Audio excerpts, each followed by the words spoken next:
The long row of roll-up doors that stood on the outside of the large warehouse that resided at the outskirts of the city began to open, revealing armies of clockwork standing at attention within the abandoned building. The sound of their metal feet clanking on the concrete as they began to file out was deafening. Hundreds of clockwork poured out of the building and began their march on Paragon City. Both of their communicators went off simultaneously, signaling a full alert. "Heroes of Paragon City, you are needed now more than ever," came the mayor's voice from the wrist units. "The Clockwork King has deployed an army of clockwork into the city, and they are leaving a trail of death and destruction in their path. I implore you to confront them in large groups and bring them down quickly," he said. Hannah turned around and began to fly back toward the center of the city as fast as she could. The streets of the city became a war zone as heroes battled the massing clockwork. Energy blasts ripped into buildings and vehicles. Clockwork and heroes alike lay beaten on the ground as the war around them carried on. As the heroes fought back the clockwork minions, they seemed to be winning the battle. Then the rumbling started. The 20-foot-tall behemoth came crashing down the street, mowing down hero and clockwork alike as it chugged forward like a runaway freight train.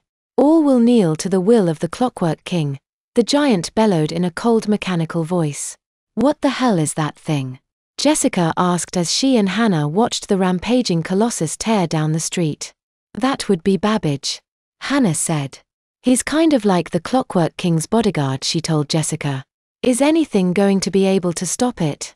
Jessica asked, and turned away from a particularly brutal hero slaughtering, burying her face into Hannah's body. "Well, we have to try," came a voice from behind them. The pair turned to see Sue Radiance standing in a group of heroes on the rooftop they were standing on. "It's good to see you again, Sue," Jessica said with a smile, recalling how nice the woman had been to her when she had first registered to become a hero. "Likewise, Dandy," Sue said with a smile to match Jessica's. "I don't believe we've met yet," Hannah said. "I'm Half-Life Hannah," she said. "Sue Radiance." Sue greeted.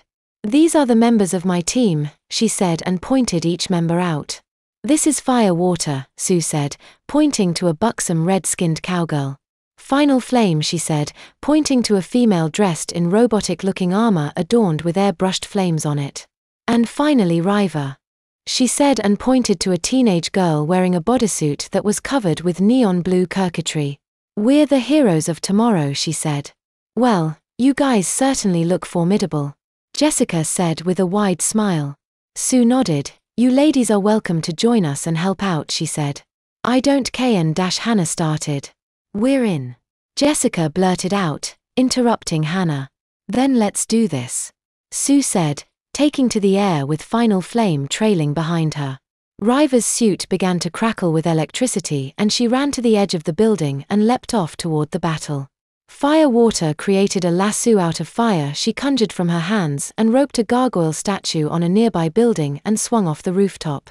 "I hope you know what you're doing," Hannah said as she picked Jessica up and flew them toward the fight.